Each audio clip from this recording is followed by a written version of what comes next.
Amidst massive budget cuts, some of America's public schools are still managing to find the money for some outrageous enterprises. Now, Minnesota's Lakeville School District just laid off 94 teachers when its budget was cut by $7 million. But according to the St. Paul Star-Tribune, the same school district spent your tax dollars to send a delegation of teachers at the cost of $160 per teacher to a white privilege conference. It begins in Minneapolis today. Now, according to the conference website, the white privilege conference is, quote, a conference built on the premise that the U.S. was started by white people for white people. And according to the conference's founder and director, he wants everybody who attends the conference to learn that, quote, white supremacy, white privilege, racism, and other forms of oppression are designed for your destruction, designed to kill you. So what I want this conference to help people of color to understand is how that system works, how it can create little bitty things that add up, that cause hypertension, that cause you to maybe eat unhealthy or not exercise. Well, that's instructive. Joining me now with reaction to this outrageous use of your tax dollars, the national spokesman for the Council on Racial Equality, Niger Innes, and Bucknell University professor James Peterson. Niger, our kids in many cities and school districts can't read, can't write, can't do math. The level of education is not up to par, especially when we put it on the world standard stage. Is this, when you're laying off all of these teachers, is this an appropriate use of funds? Absolutely not. It's absurd. It's disgusting. It's outrageous. And it's a miseducation of our children.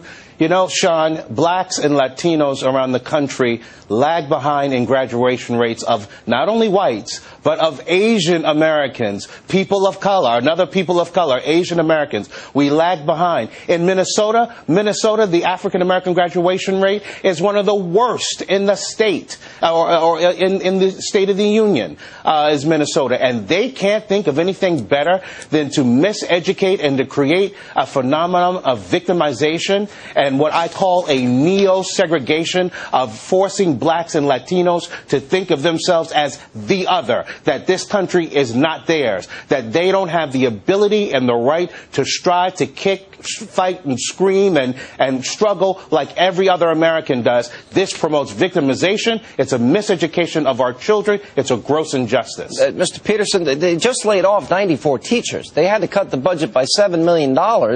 I believe that every child has great talent. The word education is from the Latin to bring forth from within, and we're spending money on a conference. Do you think this is an appropriate use of tax dollars?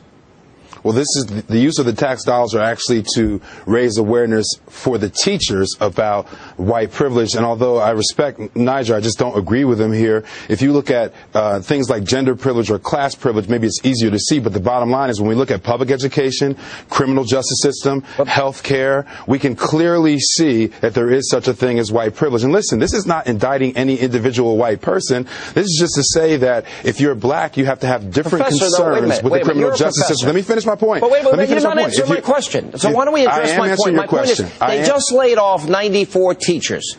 We have we have a limited budget. We have kids oftentimes leaving school districts not able to read, write, do math. And that's right. So they lay off the teachers and then they pay for all these other teachers to go to this conference. You think that's an appropriate and wise use of limited money? Listen, there are various ways of yes I do, because white privilege does exist and we need our teachers to understand that. Listen, the vast majority of white folk across this country do not have the same kind of concerns in our public educational system as students of color. They are not tracked in the same ways, they are not discriminated against in the same ways, and the curriculum doesn't represent them or misrepresent them in the same ways. The fact is you can be a white student sometimes and not to have the same kind of concerns that students of color have. It's as simple as that. Well, I would recommend that if this conference really want to do a service, they should call it white and yellow privilege, because Asian American kids are outperforming not only the average, but the average white kid too. So obviously this privilege exists for whites and Asian American kids. You can go to any school district in this country and the poorest school districts, and you will see the valedictorians are sometimes first generation or second generation kids from from Asia, from India, from China, from other parts of Asia. Good point, but a separate issue. Because they have a culture that promotes education. Right. They don't have people trying to feed them nonsense. Separate issue, though. Listen, they also are not discriminated against in the same way that black and brown people are discriminated against. They also are not discriminated against in the same way that black and brown people are discriminated against. They are people of color too. They're not Europeans. They are, but their history in this country is quite different, Niger. Their history in this country is quite different. Let me tell you, their history in this country is quite different. Their history in this country is quite different. They do not play with the Asian American community. Hang on, let me bring this point up. How is it that if somebody faces discrimination, how is it that as this piece says, it causes them hypertension, causes them to eat in a way that's unhealthy, causes people not to exercise? Isn't that predicated on an idea that individuals are not responsible for their own behavior in some way?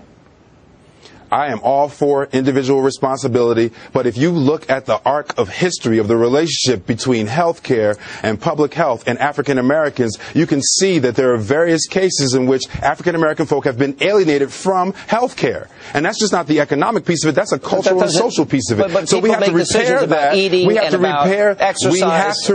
We have to repair that first before we can say there's a level playing field from which we can engage here. There's not a thing that this phony, fraudulent, racist conference is promoting that would deal with those disparities. This is not racist.